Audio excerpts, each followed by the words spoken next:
வணக்கம். நான் ஆனந்த். நாளைக்கு பாத்தீங்க அப்படின்னா மே 13 காலைல 9:30 மணிக்கிட்ட சட்டசபையில டிவிகேவோட மெஜாரிட்டி அவங்க வந்து நிரூபிக்கணும் அப்படிங்கிற மாதிரியான நிர்பந்தத்துல அவங்க இருக்கிறாங்க. இது என்ன, ஆல்ரெடி அவங்க தான் ஆதரவு கடிதம் எல்லாம் கொடுத்துட்டாங்களே, அவங்க கிட்ட 120 மெஜாரிட்டி இருக்கே.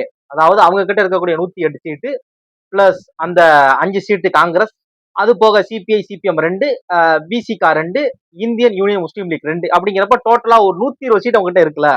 அப்புறம் எதுக்கு இந்த ஃப்ளோர் டெஸ்ட் மெஜாரிட்டி டெஸ்ட் ஒன்று வைக்கிறாங்க அப்படிங்கிற மாதிரி டவுட் இருந்தாலும், இதுக்கப்புறம் தாவேகாவுக்கு ஒரு நார்மலா என்ன மாதிரியான பிரச்சனைகள் வர சான்ஸ் இருக்கு அப்படின்னு தெரியாம இருந்தாலும், இந்த வீடியோ நீங்க ஃபுல்லா பாத்தீங்கன்னா கண்டிப்பா உங்களுக்கு ஒரு கிளாரிட்டி கிடைக்கும். அது என்ன அப்படின்னா, இப்போ நாளைக்கு நான் சொன்ன மாதிரி ஃப்ளோர் டெஸ்ட் அல்லது மெஜாரிட்டி டெஸ்ட் அப்படின்பாங்க. இது எதுக்கு வைக்கிறாங்க அப்படின்னா, ஒரு கட்சி வந்து தனி பெரும்பான்மை வாங்கலாம் அப்படின்னா, இப்ப நம்ம தமிழ்நாட்டு சட்டமன்ற தொகுதிகள் பாத்தீங்க அப்படின்னா மொத்தம் வந்து 214 சட்டமன்ற தொகுதிகள் இருக்கு. இதுல வந்து ஒரு கட்சி வந்து தனி பெரும்பான்மை வாங்குறதுக்கு 118 சீட் ஜெயிச்சிருக்கணும் தனி பெரும்பான்மைக்கு. இது இல்லாம, இந்த தனி பெரும்பான்மை கிடைக்காம இதுக்கு கம்மியா எந்தெந்த கட்சிகள் வாங்குதோ அந்த கட்சி வந்து மைனாரிட்டி கவர்மெண்ட், தனி பெரும்பான்மை இல்லாத ஒரு கட்சின்னு சொல்லுவாங்க. அந்த கட்சி என்ன பண்ணும் அப்படின்னா, ஒண்ணு தான் கூட தேர்தலுக்கு முன்னாடி கூட்டணி வச்ச அந்த கட்சிகளோட சேர்ந்து 118க்கு தாண்டி 115 மெஜாரிட்டியை காமிச்சு ஆட்சி அமைக்கும்.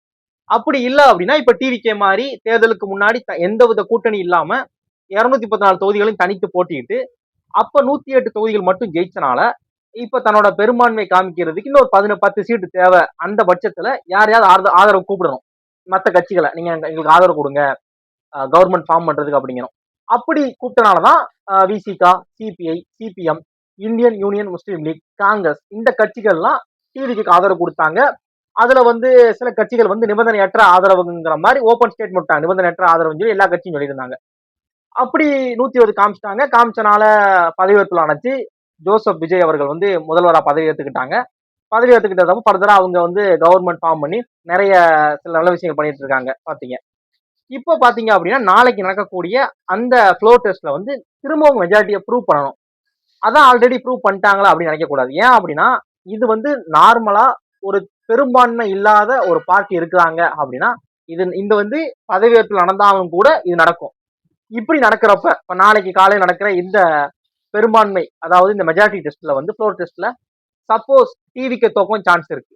ஏன் அப்படின்னா, இப்போ ஆதரவு கடிதம் கொடுத்தாங்களே, இவங்க எல்லாருமே நாளைக்கு வந்து டிவிக்கு கண்டிப்பா ஆதரவு கொடுக்கணும், ஏன்னா நீங்க ஆதரவு கடிதம் ஆல்ரெடி கொடுத்துட்டீங்கல்ல அப்படிங்கிற கேள்வியே கிடையாது.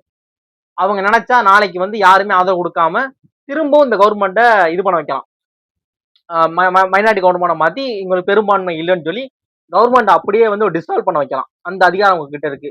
நீங்க ஆல்ரெடி கொடுத்துருந்தீங்கல்ல, நம்ம லீகலா ஏதாவது பண்ணவே முடியாது. அவங்க நினைச்சாங்கன்னா அன்னைக்கு எங்களுக்கு ஆதரவு கொடுத்தோம், இன்னைக்கு அவங்களோட கொள்கையில மாறுபட்டு இருக்கோம், ஏன்னா ஒரு 3 நாள் ஆயிப்போச்சு, அவங்க கொள்கை பிடிக்கும் எங்களுக்கு, அவங்க அவங்களோட ஐடியாலஜிக்கல் வந்து எங்க ஐடியாலஜியோட சேஞ்ச் ஆகுது அப்படிங்கிறப்ப நாங்க உங்களுக்கு ஆதரவு கொடுக்கன்னு சொல்லி நாளைக்கு கூட டிவிகே கவர்மெண்ட் நினைச்சா அவங்க கிளாஸ் பண்ண முடியும்.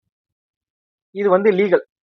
இதுதான் இந்த தனிப்பெரும்பான்மை வாங்காத ஒரு கட்சி வந்து ஃபேஸ் பண்ற நிறைய ஹர்டில்ஸ். இது ஒரு பெரிய பிரச்சனை.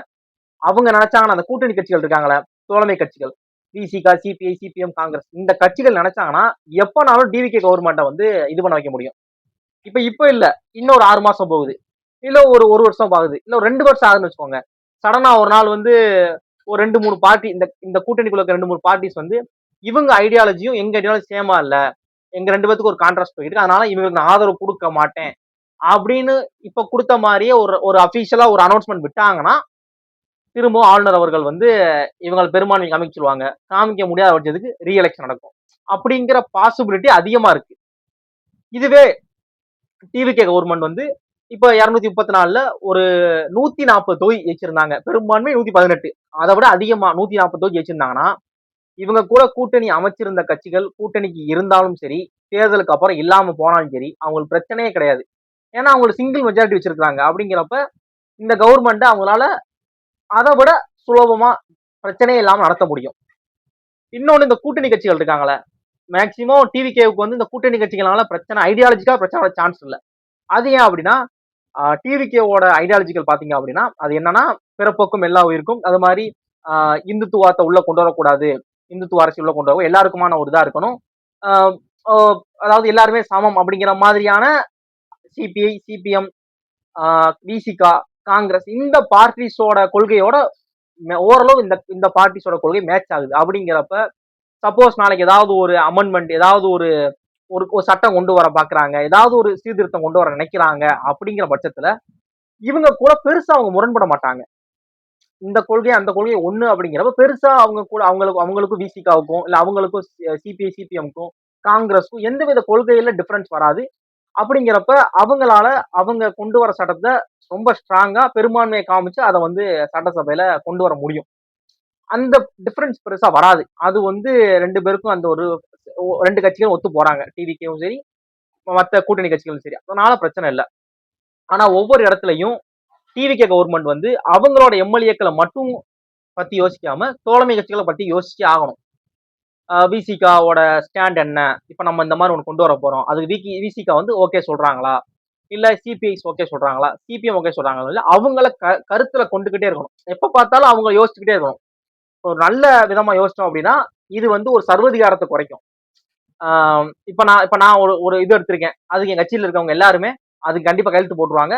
இதை வந்து நம்ம தமிழ்நாட்டுல இதை வந்து இம்ப்ளிமெண்ட் பண்ணிடலாம் அப்படிங்கிற மாதிரியான ஒரு சர்வதிகாரத்தை குறைக்கும்.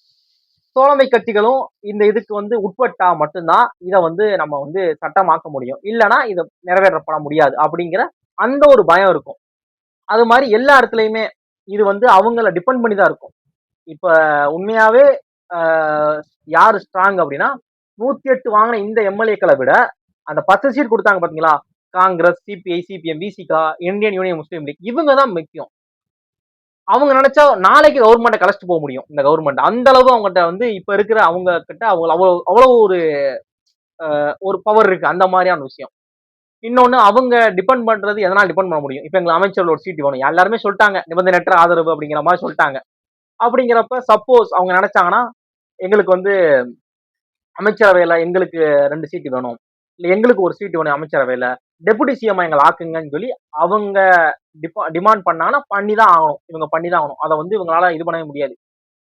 ஏன்னா அந்த மாதிரியான ஒரு சிக்கல்ல டிவிக்கு இருக்கு. சிங்கிள் மெஜாரிட்டி வாங்கலாம் அப்படின்னா இந்த பிரச்சனைகள் இருக்கு. இது வந்து இப்போ மட்டும் இல்ல, 5 வருஷத்துக்கும் இந்த பிரச்சனை வந்து நீ இழுத்துக்கிட்டு தான் போகும். இது உடனே சடனா இது பண்ணிட முடியாது.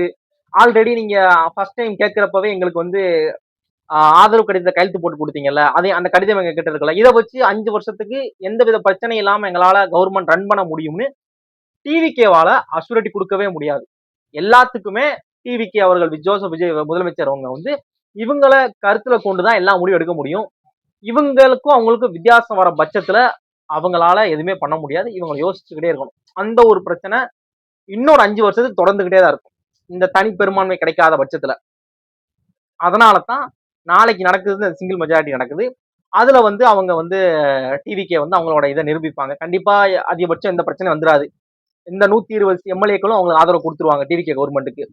இதை போக என்ன சொல்றாங்க அப்படின்னா ஏடிஎம்கே வந்து இப்ப 2ஆ பிரியா மாதிரி சொல்றாங்க.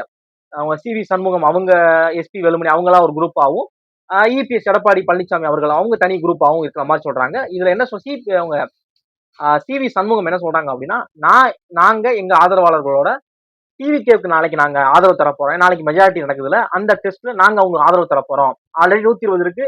சப்போஸ் இவங்க கிட்ட வந்து ஒரு 30 இருக்கிற மாதிரி ஒரு ஐடியா இருக்கு. ஏன்னா இபிஎஸ்க்கு ஆதரவா வெறும் 17 பேர் இருக்காங்க, மொத்தம் 47 எம்எல்ஏக்கள், அதுல 17 இங்க இருக்காங்க, 30 பேர் சிவி சண்முகம், எஸ்பி வேலுமணி அவங்களோட இருக்கிற மாதிரி இருக்குங்கிறப்ப ஒரு 30 பேர் இவங்களுக்கு ஆதரவு கொடுத்தாங்கன்னா 150 அந்த ஆதரவு மாறும் அப்படிங்கிற ஒரு நிலைப்பாடு இருக்கு. அது என்னன்னு ஃபர்தரா என்னன்னு தெரியல. இன்னொரு பக்கம் பிரச்சனை என்னன்னு பாத்தீங்க அப்படின்னா, அம்மா மக்கள் முன்னேற்ற கழகத்தை சேர்ந்த அந்த காமராஜ் இருக்காங்களே, அவங்க வந்து ஒரு சீட் நானும் இவங்களுக்கு ஆதரவு கொடுக்க தயாரா இருக்கிறேன் அப்படிங்கிற மாதிரி சொல்றாங்க.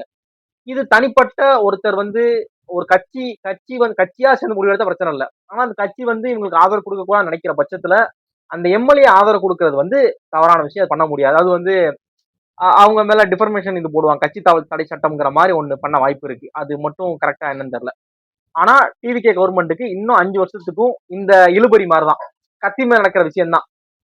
கூட்டணி கட்சிகள் ஆதரவு கொடுத்தா கவர்மெண்ட் ரன் ஆகும், இல்லைன்னா கவர்மெண்ட் என்னைக்குனாலும் க்ளோஸ் ஆகும். அது எப்பனாலும் நடக்கலாம். இது வந்து நம்ம உறுதியா சொல்ல முடியாது.